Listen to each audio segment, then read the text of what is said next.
রাত বাজে 10টা। আমার গরুর মাংস খেতে মন চাইছে, তাও আবার জামাইয়ের হাতে।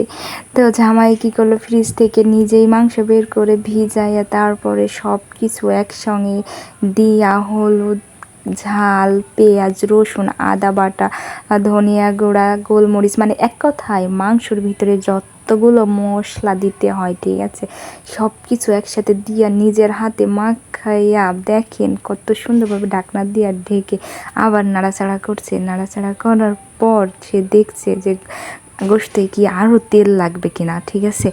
তো দেখেন তারপর সে আবার ঢাকনা দিয়ে রেখে দেয়। তারপর আমি আবার ঢাকনাটা একটু আলগা করে নাড়াচাড়া করে দেখাইতেছি জামাইরে যে আমিও পারি, ঠিক আছে, রান্না। তো যাই হোক, দেখেন কত সুন্দর কালার এসেছে।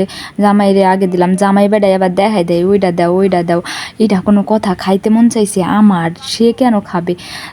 তো দেখেন বন্ধুরা, আমরা গরম গরম গরুর মাংস আর নান রুটি সবাই মিলে একসঙ্গে খাচ্ছি, ঠিক আছে।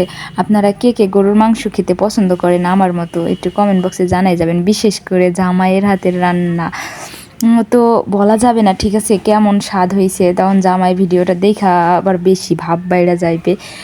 আপনারা সবাই আমার পাশে থাকবেন, ঠিক আছে। আমার চ্যানেলটা নতুন, সবাই আমাকে সাবস্ক্রাইব করে লাইক করে আমার পাশে থাকবেন। বাই।